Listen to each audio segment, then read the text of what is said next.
So hi everyone, I'm Alex, co-founder and CEO of Rasa. It's really exciting to be here. I think now the fourth time or so. Is it the fourth conference, Stefan? The fourth conference?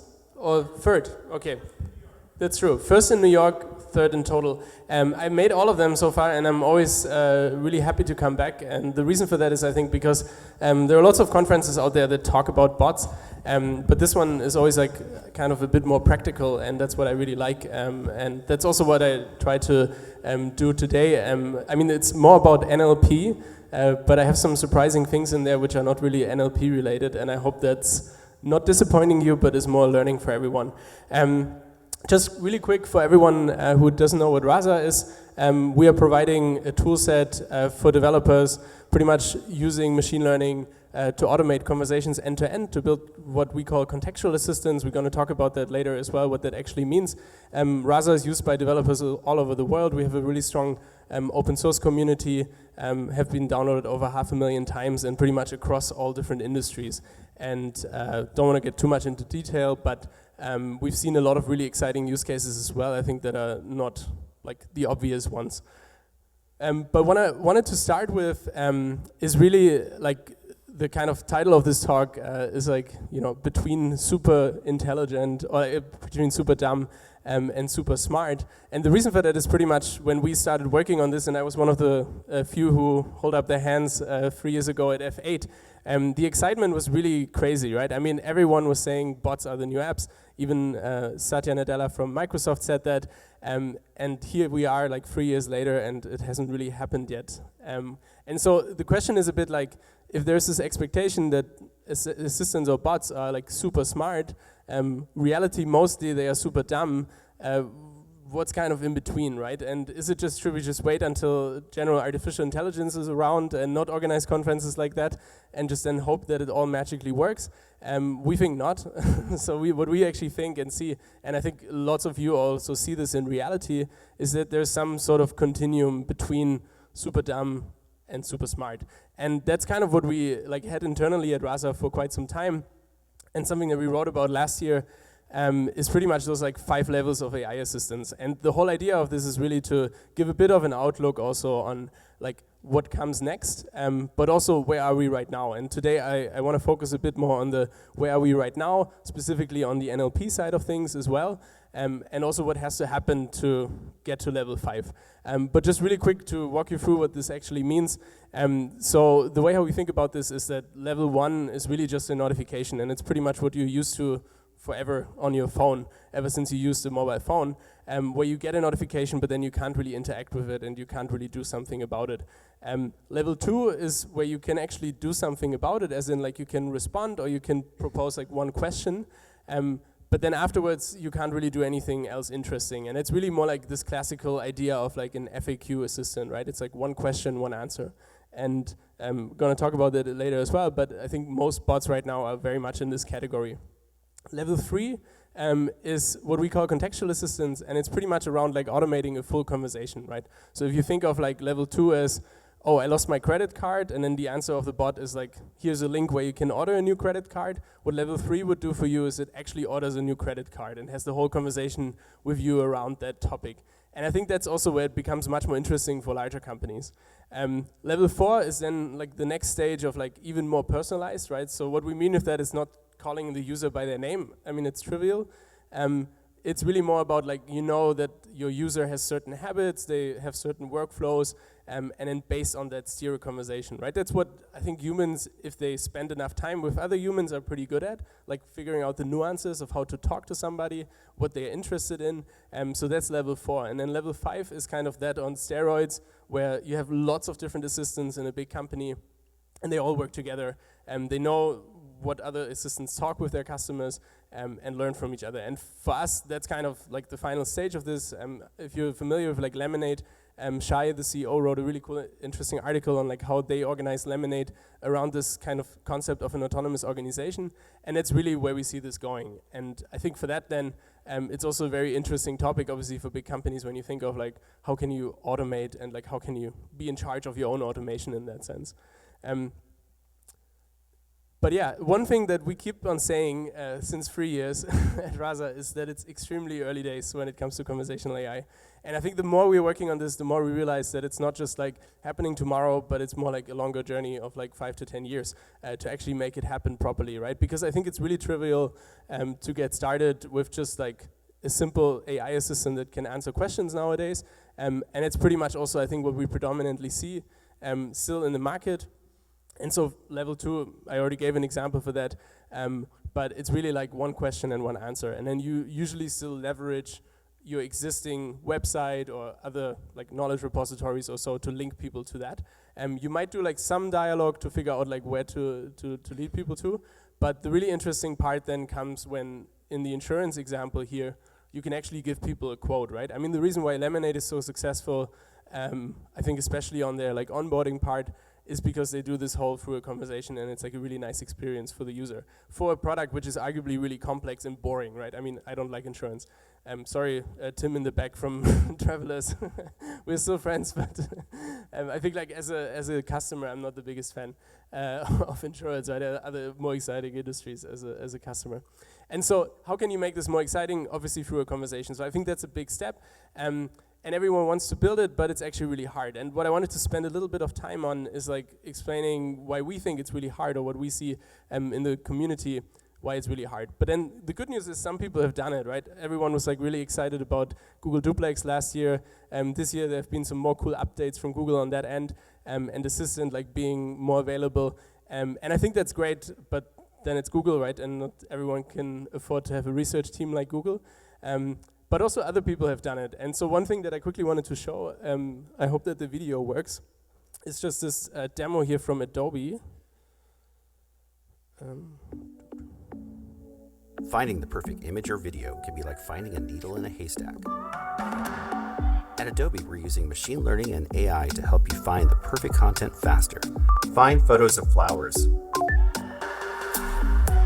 with people, more red. Can you add a sombrero? Now let's try to find an outdoors photo of a woman and a dog. Replace beach with forest. More snow. Find similar images. More authentic.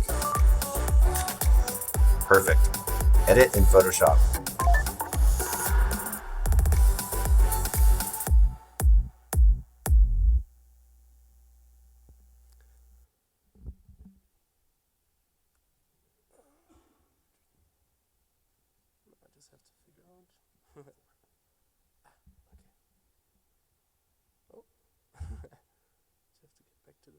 Somehow. Okay, cool. But I mean, so that's a good example of like level 3.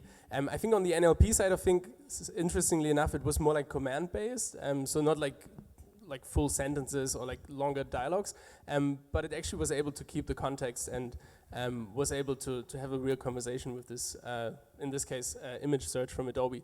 And so that's pretty much an example for level 3, right? But there are lots of other ones, and I'm sure we hear more of them today as well. And this one was built with Rasa, by the way. So why is level 3 so hard? I think the first thing that we noticed when we started to work on what actually then eventually became Rasa back in the days, when I was with my co-founder trying to build a Slack bot, is that NLU is not really enough, right? So a lot of people who get started think that, oh, let's just like automate text that comes in, map it to an intent, extract entities, and boom, you're done. What we fairly quickly saw is that it's extremely like important to decide what happens next in this conversation, right? And so once you pretty much think of this problem as in like, oh, you want to connect to a database, maybe you have to ask something back, you have to gather some more information from the user, this becomes a really tricky challenge, right? And by far is not figured out at all. And so what we see a lot is like still that people build up rule-based dialogue systems, pretty much having like an if and else statement and like a really long nested decision tree. And it's something that we believe doesn't really scale that well. But then having said that, when we started first, we were like, let's do it all with ML. And like last year, actually, we realized also something that you have to have some certain form of rules sometimes, especially if you're in banking, for example, you want to enforce certain business logic. So I think in the end, it becomes a challenge of like, how can you combine rules with machine learning to take a decision? And so for all of that, I'm sure most people of you know this here, developers. One of the things that we saw then is like, well, as much as everyone wants to click together a bot and does it really quick, it actually turns out as soon as you want to build level 3, you need some form of like engineering team, right? And it actually turns out that it's not only developers, but it's a whole team of like different people, right? It's like a product team. And I was just giving this example earlier, but if you're Bank of America and you want to create like a new website or like a web banking experience, you also don't go to Squarespace and click together something, right? You probably hire, I guess in Bank of America's case, maybe 1,000 engineers or so, which is maybe also a bit too many, but you hire a team that is actually building that, right? You have a designer, you have a data scientist, you have developers, and lots of different people that work together and ship this as a product. And that's really what we see has to happen for level 3 as well. But for that to happen, there's also a whole ecosystem of tools to be built around that, right? So there can't be just like one tool that does it all. I mean, if we have general artificial intelligence, maybe then OpenAI will do that. But until we have that, it's still really like an ecosystem. And it's just like a few examples also of like other companies that are in the room here today. And so what I mean with that is pretty much you have a conversational designer that thinks through like what is the like ideal flow, what do we want to ask for, how do we want to ask it, like Robocopy is here today as well, Hans in the back. And so how do you want to like actually phrase the conversation, right? And so all of that has to happen in the design stage. Then you have to build it. That's where, for example, Rasa comes in. But then afterwards, you also want to know like what happened, right? How many users did you had? More like as a basic analytics, but also how can you use those learnings then to improve your assistant? And that's why we think between all those different companies, you pretty much like have to work closer together. And that's why conferences like that are great to meet. But also for a team, if you think about how can I build a contextual assistant, the answer is not with one person. And that might be a bit disappointing, especially for your boss, because that's usually what people want. But that's just not realistic. And I also think it doesn't make sense, right? I mean, if you think about like how much effort you put into your mobile app or all of that, it's just a lot of work, right? And you want to learn from those real conversations. And so one thing that we realized, and I didn't really have much time to talk about it here today, is also that those different people in a team need some form of language to talk to each other, right? So if we would like build the website for this conference, I would probably be able to articulate to Stefan and say something like, well, I think there should be a button here for people to sign up, or maybe the footer should include a link to Twitter or something, right? And so this language doesn't really exist for conversations. So one thing, and you can check that out at this bit.ly link, something that we actually launched yesterday as well, is like a way, or like a first best guess, what we call dialogue elements. So in this case here, you have a conversation about something, and then the user does what we call like a contextual question. So it's kind of referring back to something that has been said before. And with that, you can already at least like communicate a little better in a team, but that's really just the first best guess. So what boils down to like, what do we need for level 3? It's really both. It's like applied research, it's like, you know, general artificial intelligence, at least heading there, but then also, on the other hand, just better tools. And so what's new on the research side of things? So I've been giving like a similar talk 7 months ago, and a lot of things have happened since then. And just quickly wanted to recap on that, and I'm sure most of you have heard that or read that somewhere in the news or tried it out. So obviously the whole like topic of like BERT, also everything that comes from OpenAI is like super exciting, especially for like improved accuracy. Not sure if any one of you has seen like the GPT-2, but it's just really impressive what a deep neural net can create in terms of text, like what can it generate. And that's super cool, and I think it's definitely the future on that end. But it's again only on the like natural language understanding side of things, right, in the context of AI assistance and NLG. But like kind of the missing, the other part, like with the dialogue, is really not handled in that. Not sure if you heard about Glue before, but it was kind of more a test for like natural language or NLP algorithms to have like certain tasks to beat like a certain score.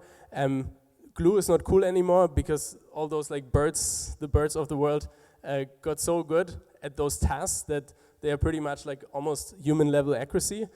So now we have super glue, which is like a new set of tasks that is harder to achieve. But I think what all of that means is, like, especially last year, I think we've seen a lot of really amazing advances in NLP in general, and that's really exciting.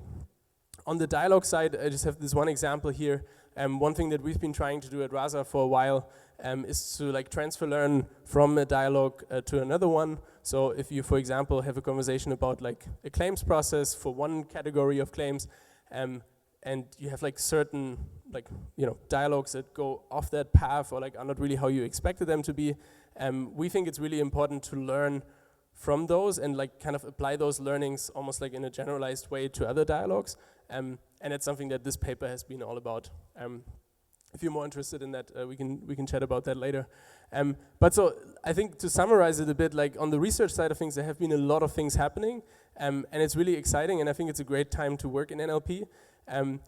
But to the more like practical approach of that, like as a developer, what do you do with that, right? I mean, it's cool if you go and check out like the Bird GitHub repository that has like thousands of GitHub stars, but how do I apply that to my assistant, right? And it's pretty much like where, when we started Rasa, we were thinking about like what we wrote back then, like 3 years ago, is that we don't really know how to build conversational software, right? And I think more and more we realize that this is not only a machine learning problem, because what we shipped so far is like two major tools. One for like kind of doing NLP yourself, so we also had a blog post on that before we actually shipped Rasa NLU back in the days. But everyone was like, I want my own NLU, I want to control my training data, and then nobody really did it. And so that's why like Rasa NLU came about pretty much back in the days, really just as a idea of like, well, here community, go and use it, we build it ourselves, maybe you like it too. And then now, like 1 year later, we shipped Rasa Core, which is more like this dialogue piece, but I don't want to spend too much time on that because I think the ML side is important and it's really like kind of, it obviously advances as well. But what we realized is that algorithms alone won't solve this problem. And it comes back to this topic that I brought earlier with like product teams, right? So you have different people working together to ship an assistant. But also, as we all know, like in ML, it's really all about the training data, right? The reason why we called Rasa is actually because tabula rasa means a blank slate, and then if you have a blank slate in machine learning, is really not worth anything. So you want to like have a good training data set, but it's really cumbersome to collect that. I think especially when it comes to like text-based training data sets. And that's actually something that we launched yesterday, and I also wear this t-shirt here, Rasa X. And the whole idea of Rasa X is to learn from real conversations in a better way. It's for free, available via download. If you could just quickly start that video. And like right now it's in early access, you can go try it out. It works with the Rasa open source framework, and pretty much like gives you an ability to like filter through the conversations that have happened between human and assistant, but then also go into detail on like why certain things failed, improve it, say like, oh well, this shouldn't have happened at this point in time, it should have taken the other turn, and kind of go through that and like improve training, improve the conversations with your assistant. And what we like I think learned there as well is that it's not so much about like having only a UI, right? I think a UI is important for certain tasks, but then you want to integrate it into your whole workflow with developers as well. And I think that's where a lot of other tools at the moment fall short.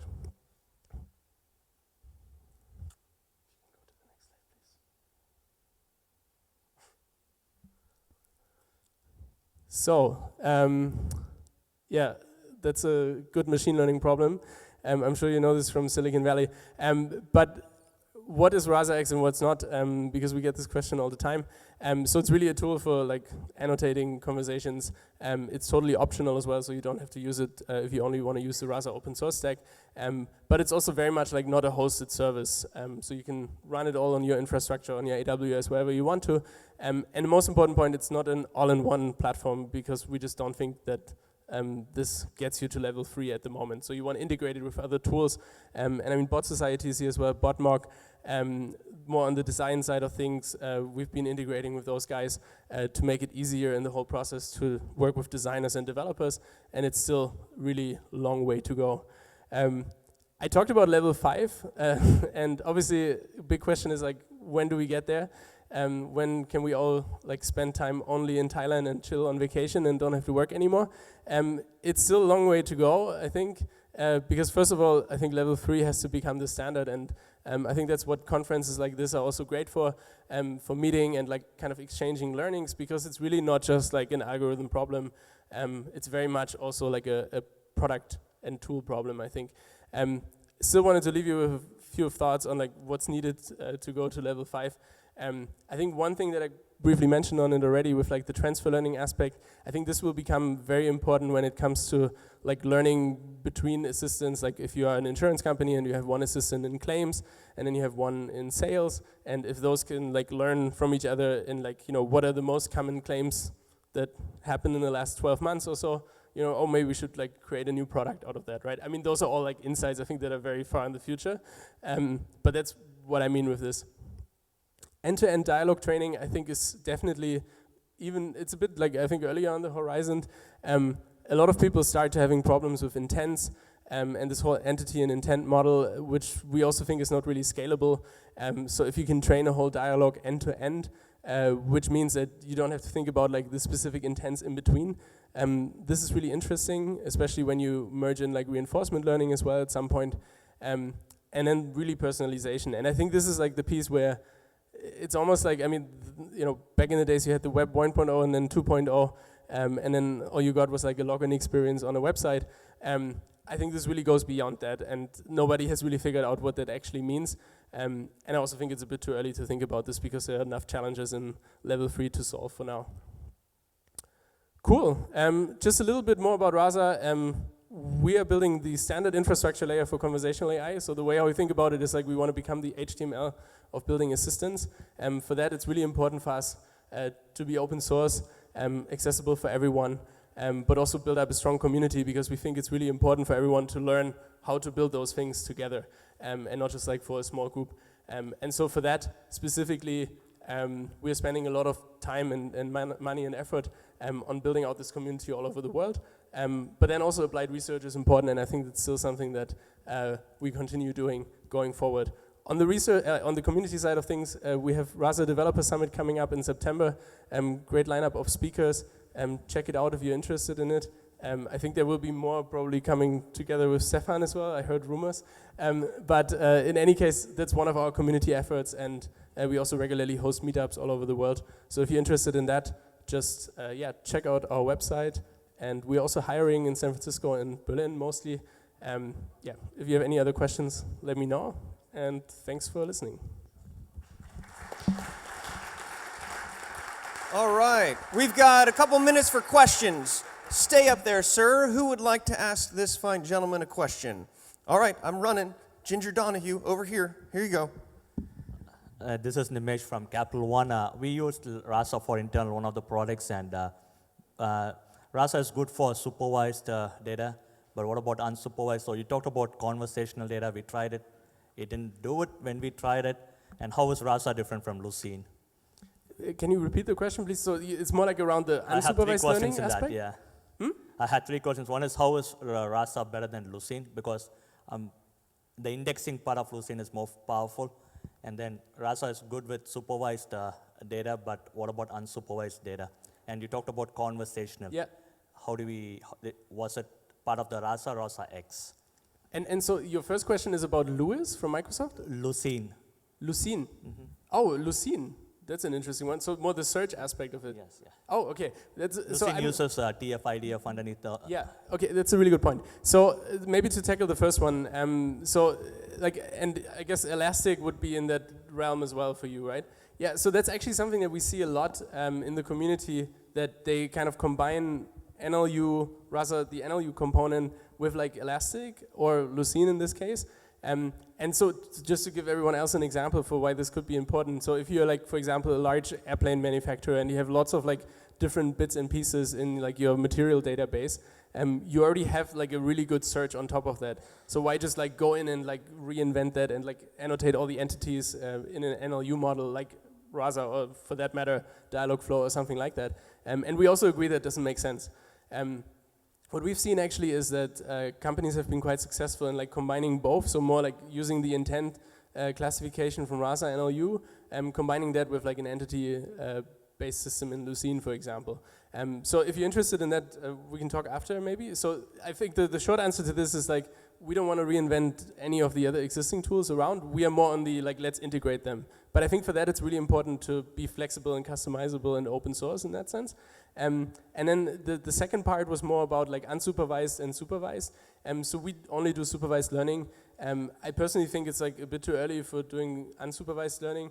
I think it's definitely the future, but then I also think it's already hard. I mean, if you give 2 humans the task to classify 100 conversations in customer support, I bet they will have very different buckets and labels. And so I don't see how anytime soon in the next 3 years, like anything can come up in ML that does it. I mean, I might be surprised and something comes up, but I just like logically can't really relate to that much. So we are more focused on the supervised learning side. I think there's enough like room to build something really exciting there in the first place.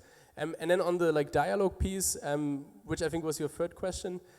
So I think for that, what we see is that you want to get started usually with like some form of like flow or conversation that somebody like a conversational designer designed. But then you want to branch off from that and ideally use learnings that you had in a similar scenario before. And that's where our like core, the dialogue part comes in. Pretty much using machine learning to make a prediction of what happens next in the conversation instead of having a rule-based system for that. Does that answer? Yep, cool. All right, let's talk about that later. 3 out of 3. Nice job on that. Another question. Yes, sir. Hi. I just want to say it was really cool that you were talking about starting with a blank slate. I think that's kind of overlooked a lot, as you need a lot of data. With that being said, like for any sufficiently complex conversation, you do need a ton of data to kind of teach Rasa what to do. Do you have any techniques or recommendations on getting around that, or is it really just raw manpower talking to this bot until it does what you want it to do? So a really good question. I mean, I think it's not that we have that, but just the NLP community invented that over the last couple of years, right? I mean, there's this whole concept on the NLU side of things of word vectors. And I mean, in this case, you'd usually start with like a pre-trained word vector model maybe on Wikipedia or so that already is aware of like all the different like words that exist in like the English language in this case. So you don't entirely start from scratch, but what we find is that if you have like a couple of dozen examples, you actually get to something already and then can share that with the person that is next to you. So I think that's really the first step, right? I think most developers like start building something and then they're really excited, they add 10 other features, but then what if you just like give it to like your neighbor or like your friend or something like that to just try it out, right? And once you do this, you realize that people think differently, very differently. And so the earlier you can do that and the earlier you can use those learnings to then improve it, the better. And so I think what I'm trying to get to is like you don't need like as in like image classification where you have like tens of thousands of examples of like this image is a lamp or like this image is a stool or something, right? So you don't need that. You can get started quite quickly, but you want to really ideally almost like be the bot yourself. We actually wrote this on our blog like 3 years ago. When we first started with this, because we felt like it's really useful to just play the bot yourself, right? Just act as if you would be a bot. And then you generate good training data to get started with. And I think that's still something that not many people do. Yeah, definitely, yeah. So, and I think that's really where it becomes tricky, right? If you think of just wiring somebody money as a task that you want to automate end to end. So you can say something like, I want to wire $10 to Stefan.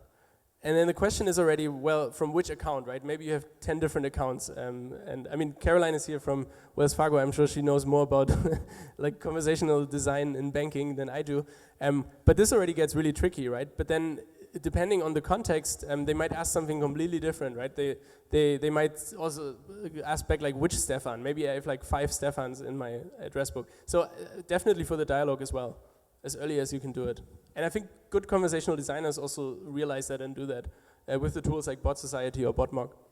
Hashtag be the bot. Another question?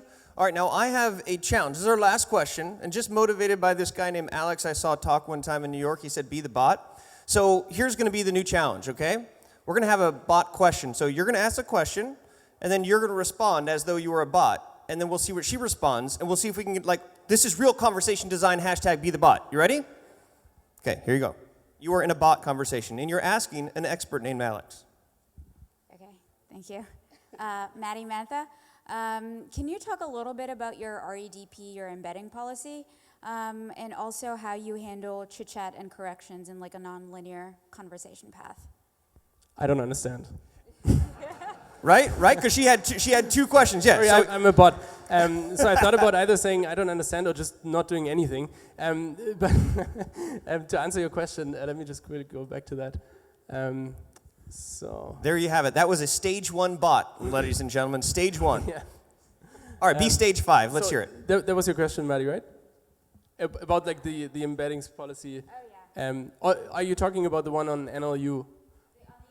Oh, on NLU. Okay, so that's the wrong one then. So forget that. So the idea with that one, which is something I think we launched like a year ago in April 2018. So as I just already quickly mentioned, so you have these like word vectors, and so the problem with word vectors in NLU is that if you have a typo or if you have very domain-specific vocabulary, like in healthcare, for example, you run into problems with like the Wikipedia-trained NLU models. And so what we've done with the embeddings policy is pretty much to almost like start with like the standard like Wikipedia word vector model, but then once you have a bit of training data, create your own word vectors based on your training data set. And so what comes from that is pretty much like improved accuracy for typos, but also domain-specific vocabulary. And it's just like one example of like what you can customize in Rasa NLU. Does that answer your question? Yeah. She said sure. Okay. And I think she spelled it correctly, and she didn't put a period, but I'm sure you understand now. Okay. Yeah. Thanks for talking to Alex Bot. All right, ladies and gentlemen, put it together for Alex Bot.